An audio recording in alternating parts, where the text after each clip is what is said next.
chapter in the presence of the Lord. That is the topic of the chapter. And it starts with a quote. It is given in the Srimad Bhagavatam, 1st canto, 10th chapter, 5th verse. In the purport, the secret of success is to take refuge under the protection of the Supreme Lord. Without his sanction, nothing can be possible. San Francisco, December 1901. Making an opening centers in Texas. His alma mater has become the leading temple in pleasing focusing on Prabhu's distribute his books. It began of necessity. The people found itself short of funds after Theatra. Asian got little wooden Buddhist book and sent devotees out every day in dhotis collecting money on Powell and Market streets. Everybody goes down with a begging bowl in one hand and a pack of incense in the other. They try to get as much as they can for a single stick of incense. Whatever donation they receive, they only give out one stick. In this way, there is a big profit, but still not enough to cover the overhead. The temple is completely out of BTGs and won't be able to get any until the next issue is printed. Of course, several cards full of Krishna books down in the basement, but everyone thinks that these books can only be sold to anyone that Srila Prabhupada's books can be sold on the streets. Prabhupada is distributed that while is disturbed that while so much money has been spent to print the books in Japan, no one is distributing them. Something must be done. When a plea is circulated around the movement that Prabhupada is distressed, Buddhimanta, Premarnava, and Vishwareka get the idea to distribute the stored Krishna books, which are simply gathering dust. Convinced they can generate enough sales to cover the cost of printing, they decide to try to push these big books on the streets and the door to door. Early one morning, they go out with some books to test their hypothesis. When they return that evening after a successful day, they are more fired up than ever. The next day, they go out again and sell even more books. During Mangalarti, a few days later, Keshava has a deep realization. Feeling inspiration from Krishna, he focuses on the book distribution in Bhagavatam during Bhagavatam class. What we are doing here with this Krishna book distribution is unique. We are understanding Srila Prabhupada's desire. It's been revealed to me that we are going to be the temple that distributes the books. Prabhupada is very unhappy and there are financial problems in the movement. So this is the solution. We are the first temple to understand Prabhupada's desire to have these books distributed.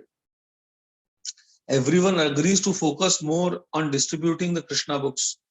Keshava has the vision that this is the way to please Prabhupada as well as cover the temple overhead. He phones Karandar in LA and his elder brother also jumps on the bandwagon. When the stock of books begins to diminish, Keshava makes a big order from the BBT. And the Valencia Street Temple quickly becomes crammed with cases of Krishna book. In the ensuing days, the San Francisco devotees continue selling more Krishna books. Before long, they are selling about 10 books each per day, which is completely unheard of. No one has ever done that far before. Keshava increases the excitement by creating transcendental competitions between devotees. He is always trying to motivate the book distributors.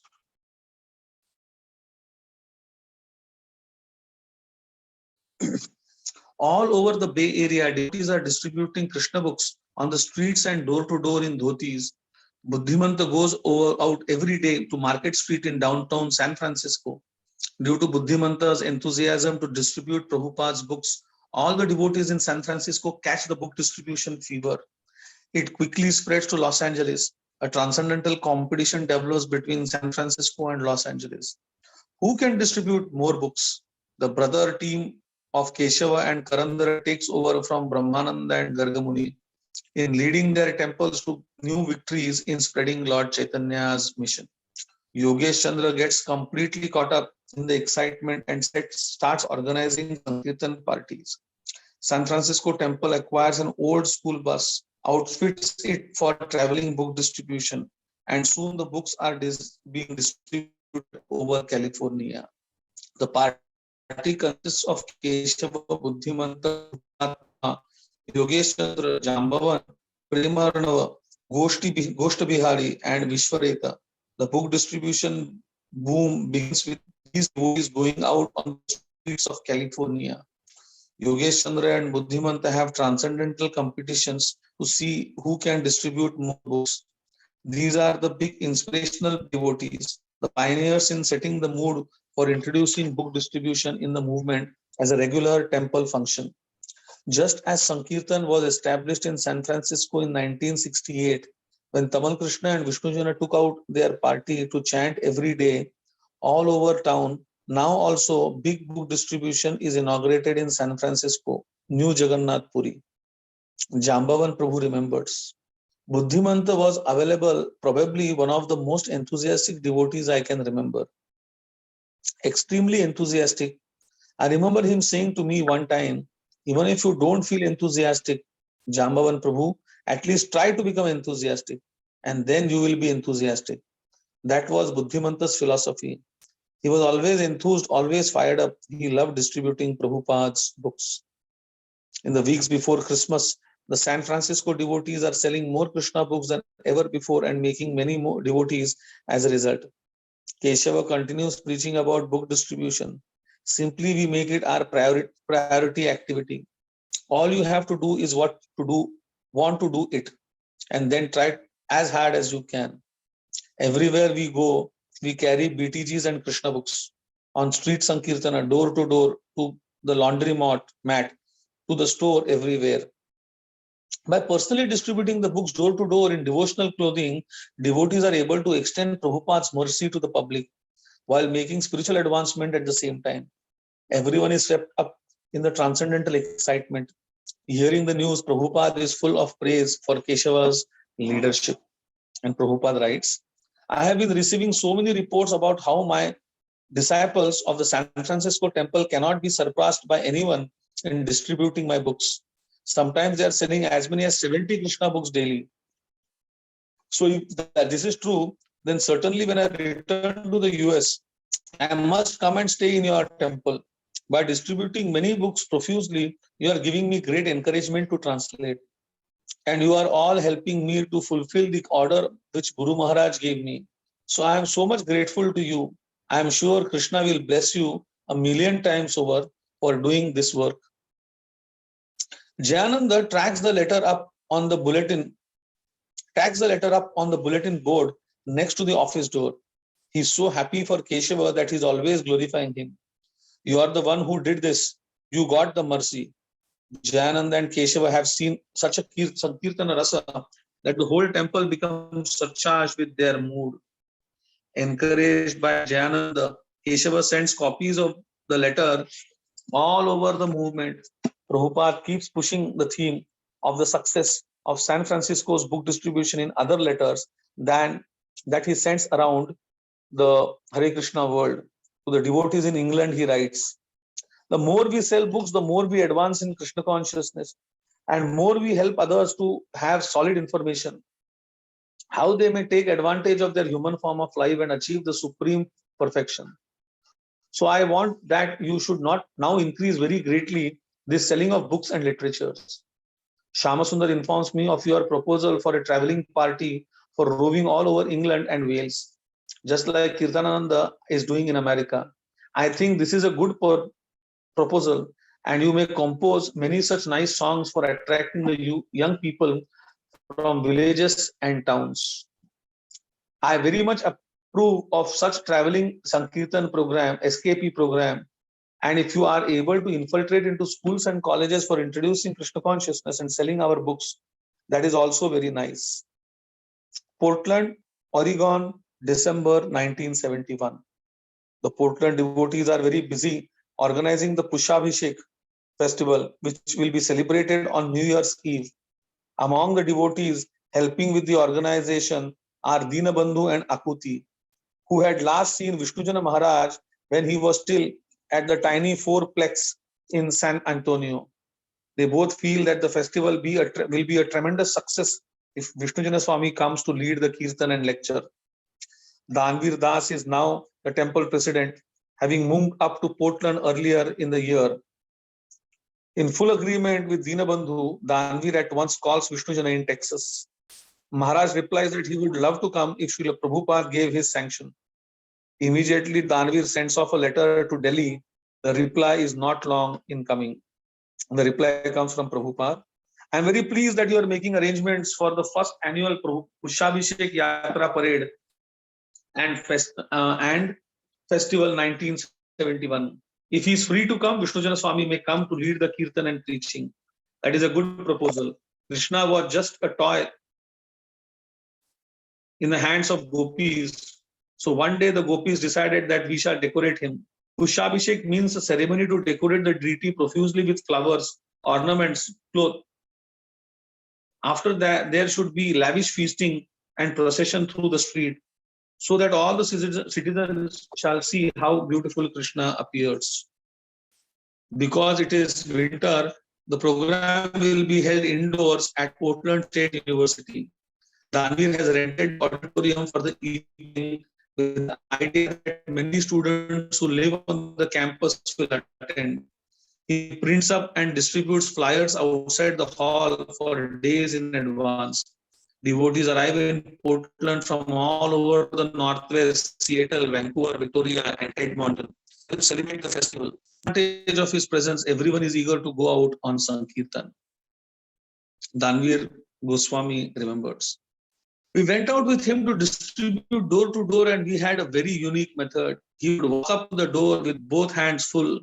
In one hand, he'd have a poster hanging, and in the other, he'd have a book. When they answered the door, he would tell them about Krishna. That was his way of going door to door, selling posters and books. Jambavati Devi Dasi Mataji remembers. A lot of the devotees were there, and I had come down from Seattle. It was in the middle of the winter, and we couldn't get any fresh flowers. So we stayed up all night making tissue paper flowers in different colors. We had a few real ones, but the majority were made from tissue paper.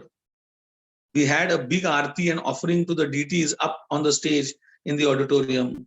Vishnujana Maharaj recognized me as one who had preached to in LA. The one he had preached to in LA. When he passed me in the temple, he asked me how I was doing and where I was serving. I was amazed. Even though he was a sannyasi, he would still speak with me. I very much appreciated that he was friendly and he didn't ignore me just because he took sannyas. For the night of the festival, 25-gallon barrels of prasadam, 25-gallon barrels of prasadam are prepared. Unfortunately, only 2 guests come. Even though devotees have distributed thousands of flyers, undaunted Vishnujana chants enthusiastically, circumambulating the room with a life-size painting of Lord Chaitanya, which he holds up on a long pole. All the devotees follow him like a train, chanting away with unbridled energy. Later, Vishnujana sits on stage with his harmonium, leading all devotees in singing bhajans. Although the turnout is far less than expected, everyone has a good time, and the younger devotees get the opportunity to associate with senior Vaishnava sannyasis. Radha Damodara Das Prabhu remembers. I gave Vishnujana a small bottle of spiritual sky oil, and he told me, once when I was just a big hippie, this was all I had to give to Srila Prabhupada, a couple of bottles of essential oil.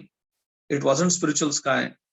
Later, I was told that Srila Prabhupada used to keep the oils in a drawer in his room. Once in a while, he would take them out of the drawer, open them up, and smell the fragrance. This is how Srila Prabhupada loves his devotees. Orlando, Florida, December 1971. The road show is leaving Tampa after a disturbing incident had almost disrupted the entire program. On the road out of Tampa, Radha Damodar's bus breaks down, and Harikesh has to push it with a kitchen bus all the way to Orlando, a 3-hour journey. It appears to some devotees that the deities are perturbed. The buses finally arrive at a large rambling old house next to a huge airplane hangar in the middle of vacant farmland. where the party will stay for the next few weeks. The property belongs to a retired hypnotist and member of Mensa. For the rest of the day, Radha Damodar sits outside on their portable altar besides a beautiful little lake. As the roadshow mechanic fixes their bus, Shilavati also sits outside all afternoon fanning them and attending to their needs, while Zubin sets up his tie-dye tent, reserving a special place for the deities. The owner is obviously very rich and allows the devotees to run free over the whole place. Vrindavan Chandra utilizes the airplane hangar for drama rehearsals. The lake is just perfect for a morning bath. Everyone gathers for kirtan on the lawn besides the lake at evening. Mangalananda has his acoustic guitar and gets everybody to sing. While someone roasts corn on an open campfire, it is the Christmas season. The devotees sing most of the well-known Christmas carol melodies, although the words are always Hare Krishna. Some devotees call home to wish their parents a Merry Christmas. At this juncture, Pushkar arrives from the Hare Krishna Press Art Department in Brooklyn, hoping to join the program. Kirtanananda immediately gives him the service of painting the 3 buses inside and out. Pushkara gives the buses 2 coats of white paint with touches of lavender. Then he paints the Hare Krishna mantra in large letters all around the vehicle on both sides, adding the symbol of Vishnu and peacock. The buses look very colorful. You know something is happening when these buses come to town. The Yogi Bhajan people in Orlando are friendly and come over during the week to help the devotees get things done. They also like to come on Sunday for prasadam. They are favorable and helpful, but the good relation doesn't last. One Sunday, Jagmadagni gets unnecessarily heavy and they feel insulted. As a result, they stop coming to visit. One afternoon, a woman across the lake sees smoke and calls the fire department. There are only 2 people in the house when the fire marshals burst into Pushkara's room. While he is preaching to a visitor, the guest is shocked to see the fire trucks and firefighters. But Pushkara calmly quotes a shloka that one is not disturbed having passed through forest of illusion as the fire department runs amok all over the house. Radha Damodar are not present as they are out on Sankirtan. They are generally out on Sankirtan during the day. Radha Damodar means the deities of Radha Damodar. Harikesh and Mangalananda are still trying to work together on the music, but they are at totally opposite ends of the musical spectrum. Harikesh likes doing jazz stuff, while Mangalananda is writing straight ahead pop songs with Jamadagni. They finally decide that they can't work with Harikesh, who then complains to Kirtanananda Swami one evening. But Kirtanananda also prefers Mangalananda's style. It is more accessible to college students. Besides the rift between the different styles of music, a much more serious event almost tore apart the whole roadshow program in Tampa, which sparked the move to Orlando. Although most of the devotees are seriously following Prabhupada's instruction, the artistic format inevitably attracts people who are not spiritually strong. A compromising situation was exposed involving 2 weaker devotees who forgot their vows of celibacy. The incident was so distasteful that it provoked several people to abandon the show. The disturbance leaves a negative with the friends of Krishna who have been supporting the devotees. Zubin remembers. The whole show went through some heavy changes. Certain devotees in charge of the certain area turned out to be very neglectful. So they reshuffled the whole thing and went on again. At this point, the energy seemed to be splitting. So I left and came back to New York. Kirtanananda Swami begged me to give him the tie-dyed tent because he felt it was one of the integral parts of his show. It set the whole tune. So I acquiesced and gave it to him, saying, well, remember, when I call you and want it, you must promise to give it back to me. He said, no problem. The remaining devotees are determined to carry on the preaching spirit, pledging to be more vigilant to avoid capricious connections. Before the turn of the new year, a letter arrives from Prabhupada, who has returned to India and is presently in New Delhi. He is accepting 10 roadshow people for initiation, 5 for first and 5 for second initiation. This will take some of the load off Shilavati, who needs help taking care of the deities. Prabhupada wants the devotees to maintain the principles in order to remain situated on the transcendental platform. Prabhupada's letter is quoted here. This traveling Sankirtan party in buses carrying tents is very encouraging. It should be continued all over the country. One thing is that all the students on the party must strictly follow the rules and regulations. Cleanliness is most essential, rising early, taking bath, etc. It is not that because we are traveling that we can neglect our routine work and become irregular in our habits. No, we must make every effort to remain regulated and clean. This is the solid basis for our work. When our routine work like chanting, reading books, nice arti, deity worship, etc. is very nice, then our preaching will have effect. That is the secret. Kindly push on with this traveling preaching party, distribute as many books as possible, and this will be the real contribution to Lord Chaitanya's movement.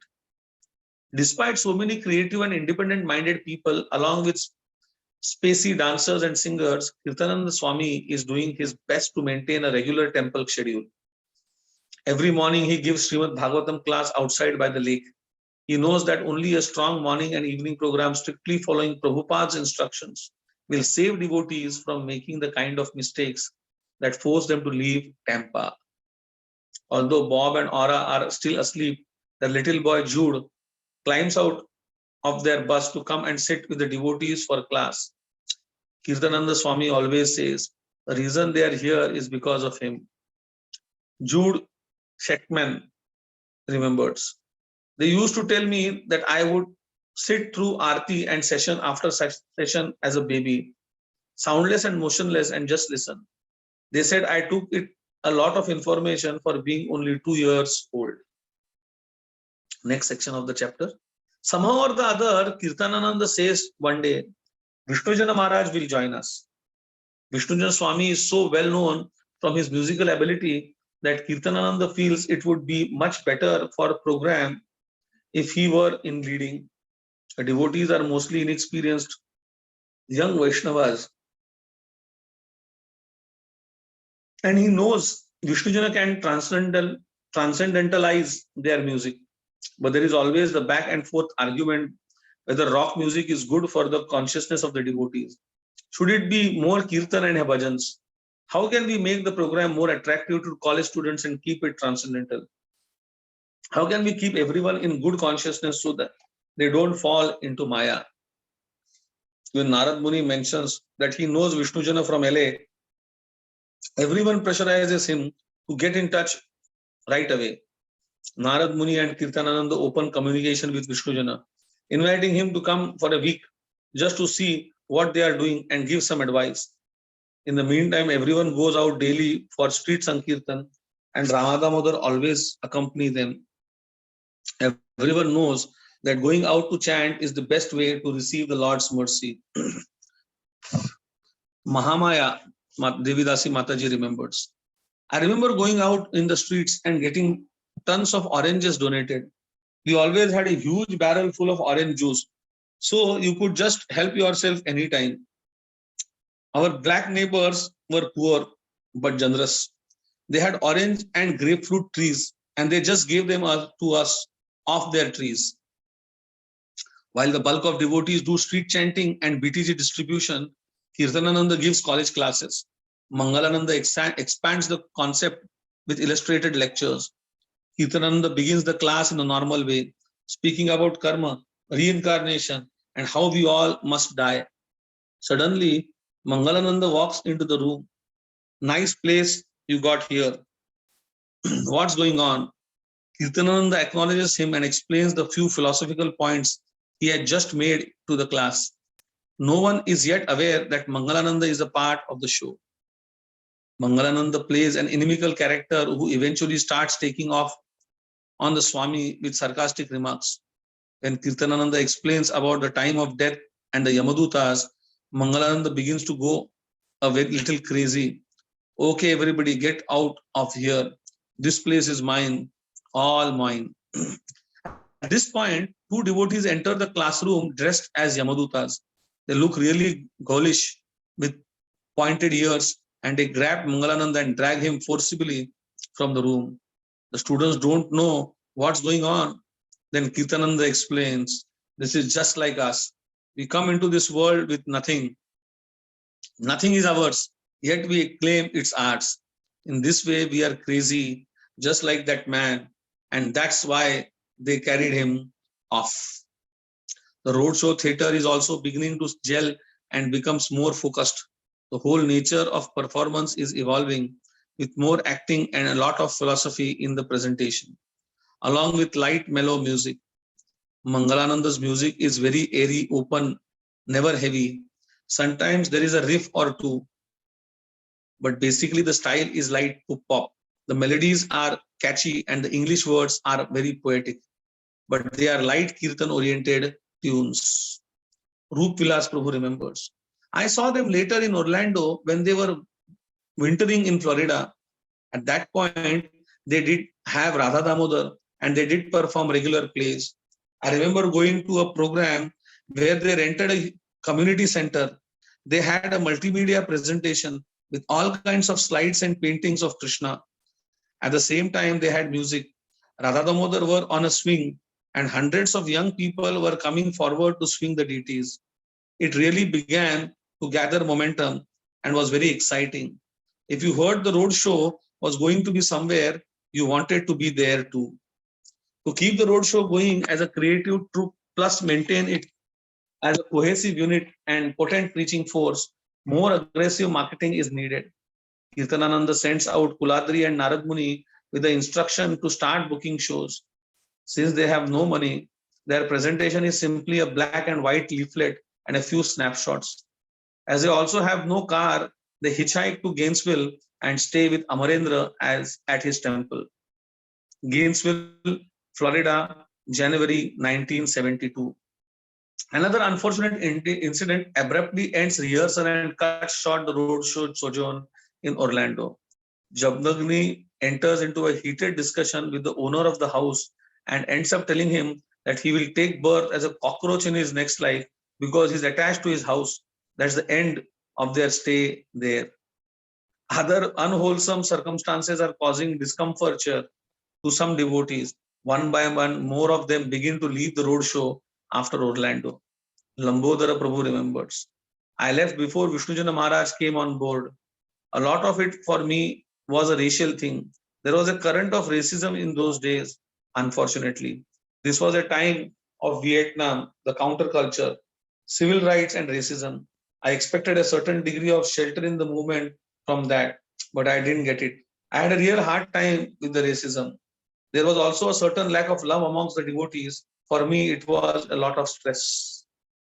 Nevertheless, the show must go on. The buses are on the road again, headed for Amarendra's temple in Gainesville, where Srila Prabhupada had come 6 months earlier, describing it as this remote corner of the world, so far away from Sridham Mayapur. The remaining devotees are upset seeing their brothers and sisters leaving out of displeasure.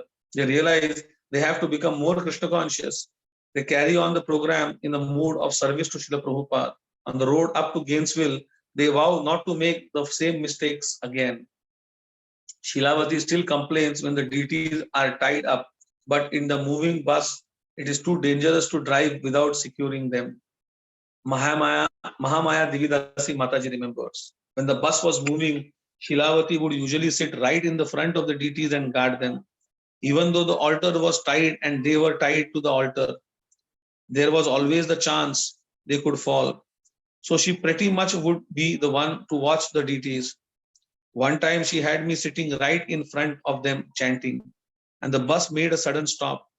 I reached out and grabbed Damodar. They were fine, but I just wanted to touch the deities. I was very attached. I felt like I knew them because I had seen them in the closest in the Washington before they were installed. Kirtanananda Swami writes Prabhupada to explain how the deities are secured when traveling on the bus. He also recounts the latest development that they have been doing radio and TV shows, that they are getting paid to do college engagements and other programs, that the buses have all been nicely outfitted and painted, and how he had even approached the mayor of Orlando, and sold him a Krishna book. Finally, Kirtananda asks Prabhupada if he can name the deities.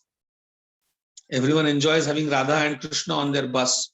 This is a major part of what the road show is about. Having the deities along and bringing them places. The program is simple and direct. Whenever the buses are on the road, devotees like to make impromptu stops to perform Sankirtan in the true spirit of every town and village. Radha Damodar generally accompany the devotees because they are also Sankirtana deities. This is unprecedented in scripture, but nothing is impossible for the Supreme Lord and his eternal consort.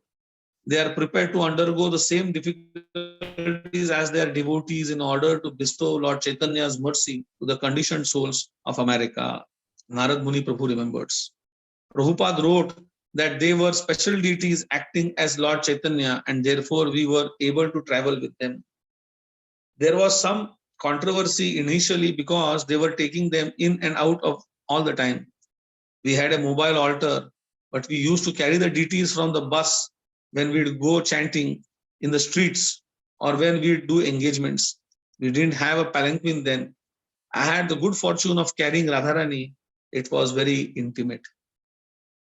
Radha Damodar always come out of their temple, the bus, and go into the venues where the show is booked. Whenever there are programs, they also go because they are an integral part of the show. Therefore, they are always being transported back and forth, which is not only unusual but difficult because they are so large. It's not like carrying in 6-inch deities. They are large, heavy deities, not the type meant for moving around. But this is a service that everyone wants to do. Carry Krishna. Shrutakirti Prabhu remembers. I was one of the Brahmanas, and there weren't a lot back then. I didn't do Artika very often, but I did carry them in and out. On one occasion, I was taking Krishna off his altar when something happened and he fell over. On the surface, nothing happened that you could see, but obviously he fell over, so it must have hurt. I was devastated. I was very young, sincere, and very crushed by this incident. I can remember crying the rest of the day, feeling that my Krishna consciousness was finished. Finally, I said to Kirtananda Swami, this is so terrible. How could it have happened? And now, how could I have done it? I have no Krishna consciousness. Well, it's obviously by your reaction that you are Krishna's devotee, he said. Otherwise, you wouldn't be so concerned about it. That gave me some relief because I was basically a basket case about it. It was just due to lack of consciousness on my part. It was very unusual because they were not traveling deities, but they were deities traveling. That's the role of Krishna. That's the role Krishna took after being in the closest closet for so long. He went out and preached. He was always there no matter what kind of show was going on. It was a nice setup, but it had its difficulties because of how heavy he was. After this incident, Shrutakirti loses his confidence to carry Krishna, and Harikesh is chosen to carry Krishna for now on. Harikesh Prabhu remembers. I used to carry Krishna all the time before there was a palanquin.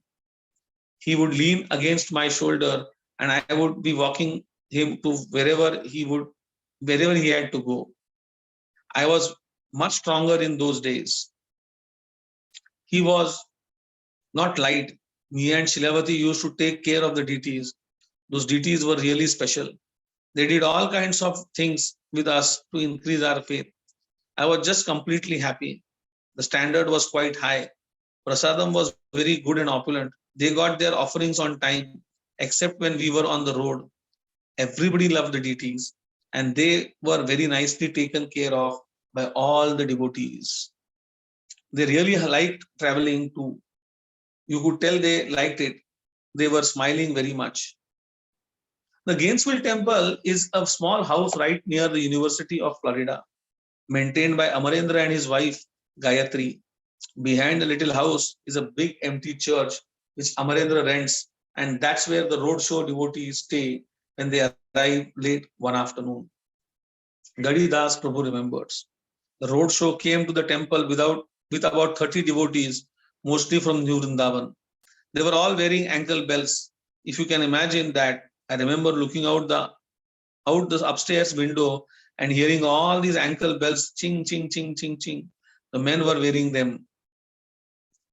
We rented the church behind the temple for the program. The roadshow put on their presentation with some acoustic guitars, an unusual kirtan and plays. I remember a lot of tie-dye stuff like for backdrops. It was the scene back then. The highlight of the show is the fish play. Mahamaya plays the wife and different people are Maya's agents.